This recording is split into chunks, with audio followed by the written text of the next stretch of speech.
한국건설사, 검증되지 않은 선택입니다. 2023년 3월 14일 런던 다우닝가 10번지 영국 국방부 긴급 회의실에서 한 고위 관료가 서류를 탁자 위에 내려놓으며 말했습니다.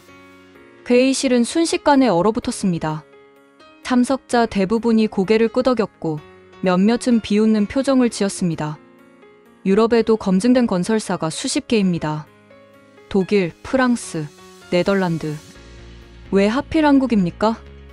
납기를 지킬 수 있다는 보장이 없습니다. 전쟁 지역입니다. 안전 문제도 있고요. 영국 언론은 더 노골적이었습니다. 다음 날 타임스는 일면에 이렇게 썼습니다. 정부, 재건 프로젝트의 아시아 건설사 검토 중, 전문가들 시기상조 경고. 가디언은 사설에서 검증되지 않은 파트너의 납세자 돈을 쓸 순 없다고 못을 박았습니다. 하지만 아무도 몰랐습니다. 그로부터 90일 뒤 영국 정부는 긴급 기자회견을 열어야 했습니다. 유럽 5개국이 재건 예산을 동결했고 독일과 프랑스의 주요 건설사들이 줄줄이 계약을 취소했습니다. 영국 건설업계는 실업률 급증을 호소했고 동유럽 전역이 혼란에 빠졌습니다. 그 중심에는 한 나라가 있었습니다. 한국이었습니다. 저는 그 현장을 직접 지켜봤습니다. 2023년 3월부터 9월까지 런던과 키이우를 오가며 취재했습니다. 처음엔 무시와 조롱이었지만 끝은 달랐습니다. 영국 국방장관은 공개석상에서 이렇게 말했습니다. 한국만이 이 일을 해낼 수 있습니다. 그리고 한국 건설사 현장 책임자는 차분하게 답했습니다. 우린 약속한 날짜를 지킵니다. 그게 한국 방식입니다. 이 한 문장이 영국 정부를 움직였고 나토를 설득했고 유럽 건설업계 전체를 뒤흔들었습니다. 어떻게 이런 일이 가능했을까요? 왜 영국은 한국을 선택할 수밖에 없었을까요? 그리고 그 선택이 가져온 파장은 무엇이었을까요? 지금부터 그 이야기를 시작하겠습니다. 이야기는 2022년 가을로 거슬러 올라갑니다. 우크라이나 전쟁이 8개월째 접어들던 시점이었습니다. 동부 도시들은 폐허가 되었고 인프라는 붕괴했습니다. 발전소, 상하수도, 도로, 교량. 전쟁이 끝나지 않았지만 재건은 이미 시작되어야 했습니다. 겨울이 오고 있었고 수백만 명의 난민이 집으로 돌아가길 기다리고 있었습니다. 영국 정부는 서방 국가 중 가장 적극적으로 우크라이나를 지원하고 있었습니다. 군사 지원뿐만 아니라 재건 프로젝트도 주도하겠다고 선언했습니다. 2022년 11월 런던에서 우크라이나 재건 국제회의가 열렸습니다. 40개국 대표와 주요 건설사 CEO들이 모였습니다. 저는 그 회의장에 있었습니다. 기대감이 컸습니다. 유럽 최고의 건설사들이 참여할 것으로 예상했으니까요. 독일의 호우티프, 프랑스의 방시, 네덜란드의 로열 BAM.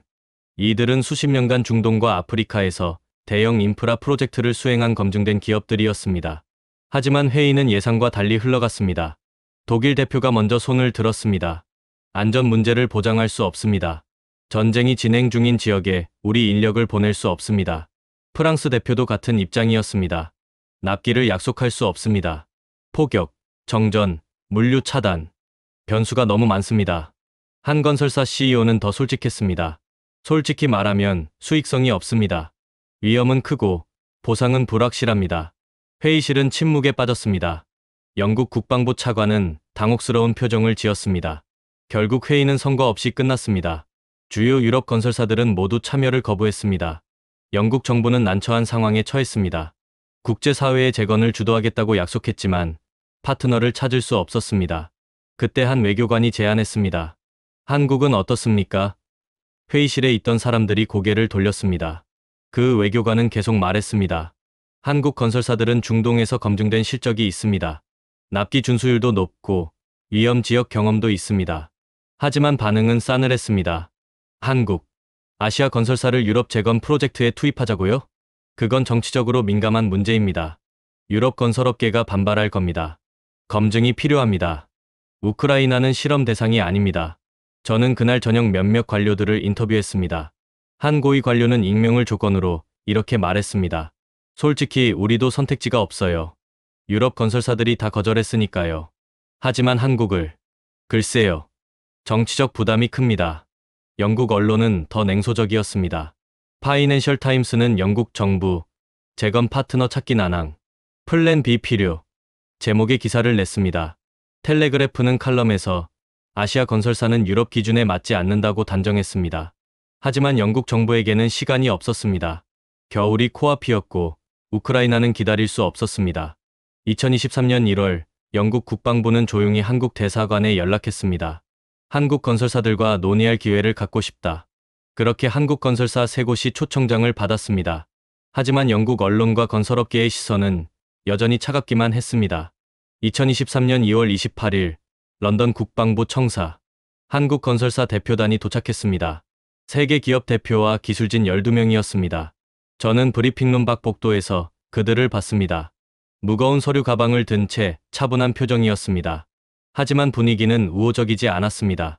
브리핑룸에는 영국 국방부 관료 15명, 건설업계 자문단 8명, 그리고 우크라이나 재건청 대표 3명이 앉아 있었습니다.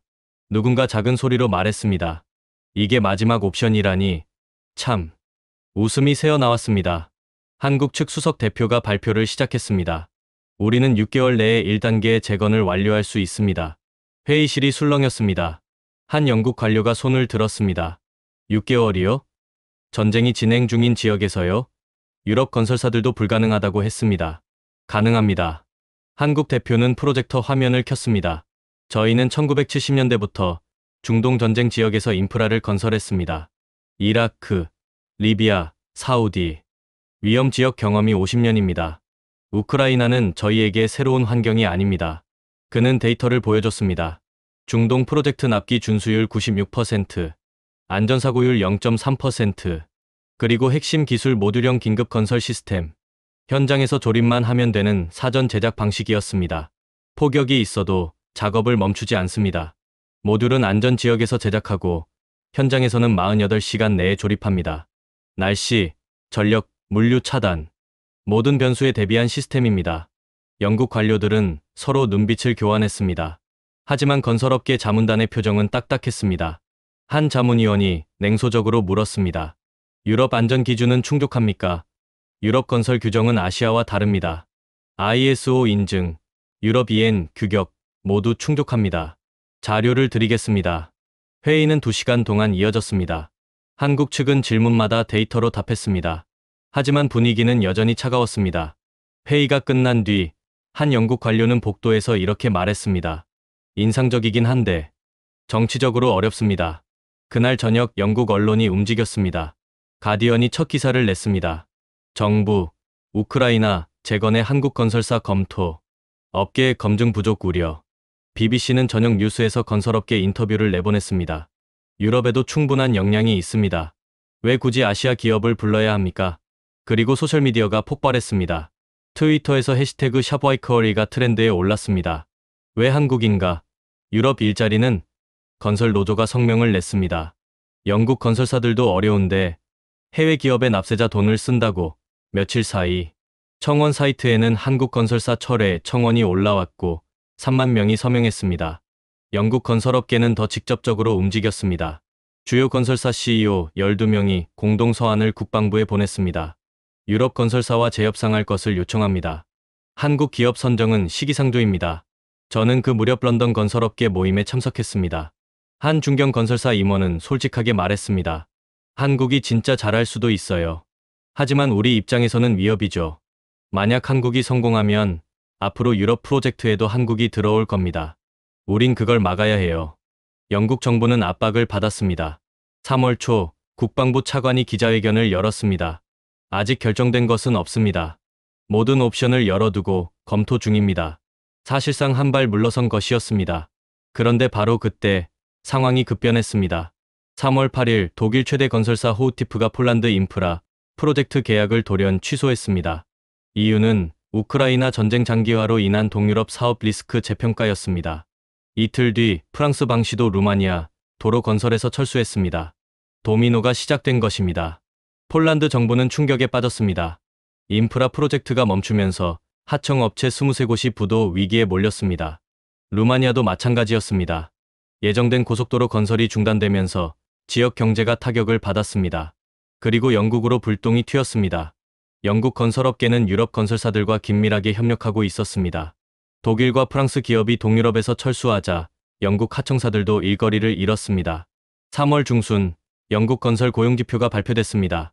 실업률이 전월 대비 1.2%포인트 급등했습니다. 2008년 금융위기 이후 최대 상승폭이었습니다. 영국 건설 노조가 긴급 성명을 냈습니다. 정부는 유럽 건설업계 붕괴를 방치하고 있다. 하지만 아이러니하게도 같은 노조가 며칠 전까지 한국 건설사를 반대했던 것이었습니다. 저는 그때 한 가지 사실을 깨달았습니다. 영국은 이제 선택의 여지가 없었습니다.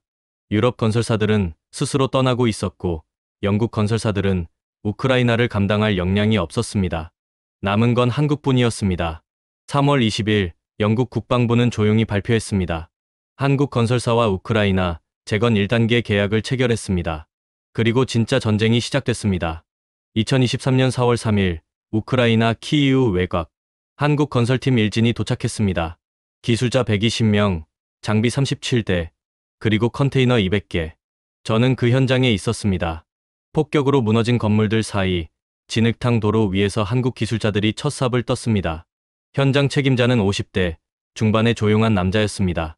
그는 작업 지시를 내리기 전 팀원들을 모아놓고 말했습니다. 우리가 여기 온 이유는 하나다. 약속한 날짜를 지키는 것. 그것만 하면 된다. 영국 언론은 여전히 냉소적이었습니다. 텔레그래프는 한국 건설팀, 우크라이나 투입, 과연 6개월 약속 지킬 수 있을까? 제목의 기사를 냈습니다. BBC는 전쟁 지역 건설, 변수 많아. 전문가들 회의적 보도를 내보냈습니다. 하지만 현장은 달랐습니다. 첫 주, 한국 팀은 72시간 동안 쉬지 않고 일했습니다. 모듈형 시스템이 작동했습니다. 안전지역에서 사전 제작된 구조물을 트럭으로 운반하고 현장에서 조립했습니다. 일반 건설 방식이라면 2주 걸릴 작업을 3일 만에 끝냈습니다.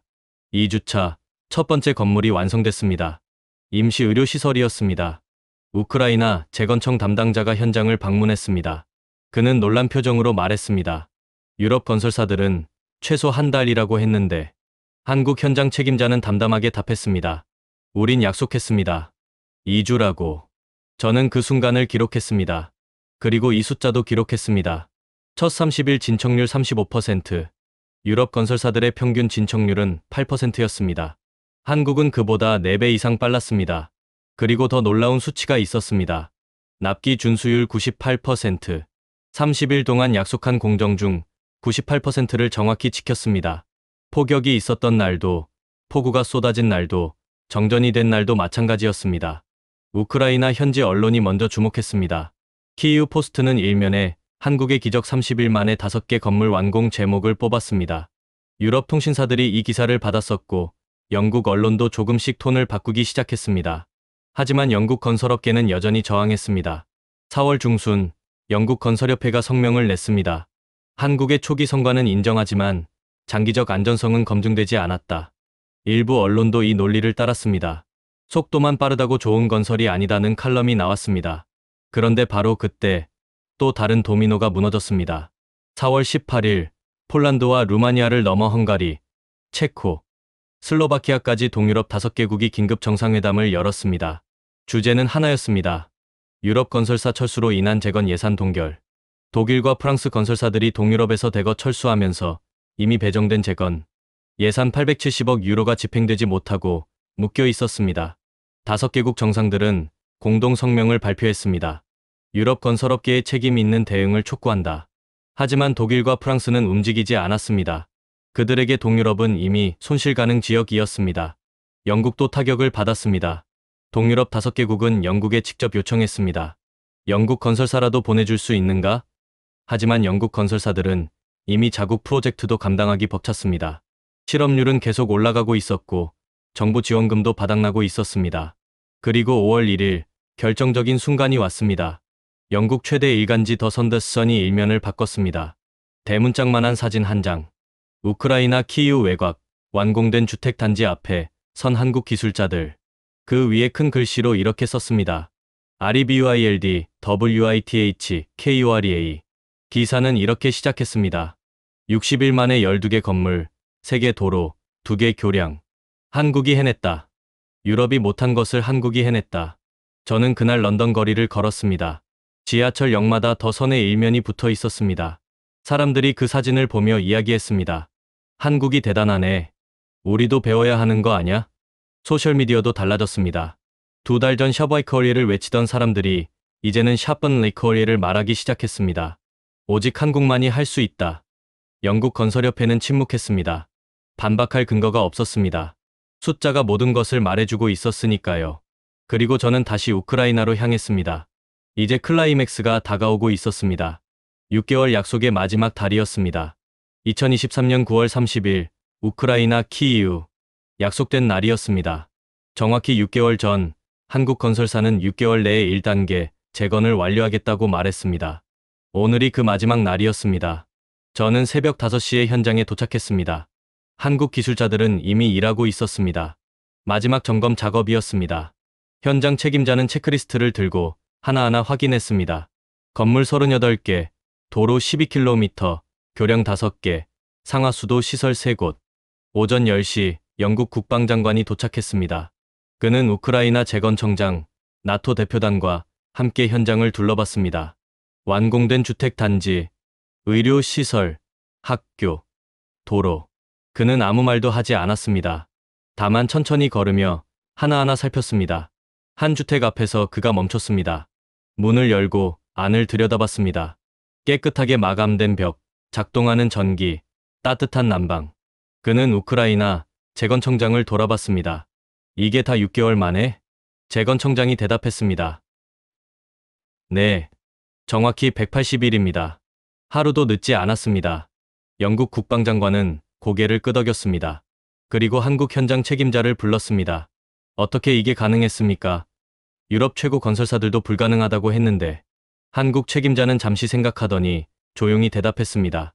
저희는 약속을 지키는 것뿐입니다. 그게 저희 방식입니다. 약속이요? 네. 우린 약속한 날짜를 지킵니다. 그게 한국 방식입니다. 그 짧은 문장이 회의장을 가득 채웠습니다.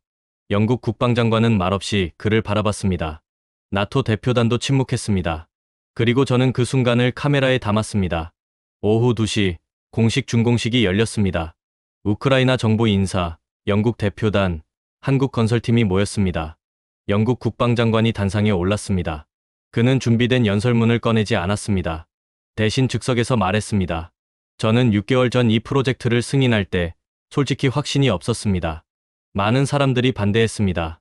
유럽 건설업계도, 영국 언론도, 심지어 제 동료들도 검증되지 않았다고 말했습니다. 그는 잠시 말을 멈추고 주변을 둘러봤습니다. 하지만 오늘 이 자리에서 말씀드립니다. 한국만이 이 일을 해낼 수 있었습니다. 오직 한국만이. 박수가 터져 나왔습니다. 하지만 그는 손을 들어 조용히 제지했습니다. 저는 사과해야 합니다.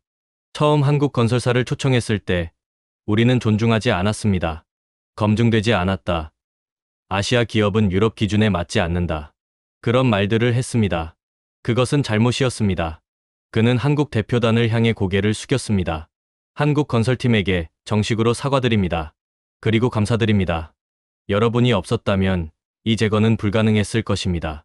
저는 그 순간 주변 사람들의 표징을 봤습니다. 우크라이나 재건청장은 눈시울을 붉혔고 나토 대표는 고개를 끄덕였습니다. 그리고 한국 현장 책임자는 여전히 조용한 표정으로 서 있었습니다. 그는 일을 했을 뿐이었습니다. 약속을 지켰을 뿐이었습니다.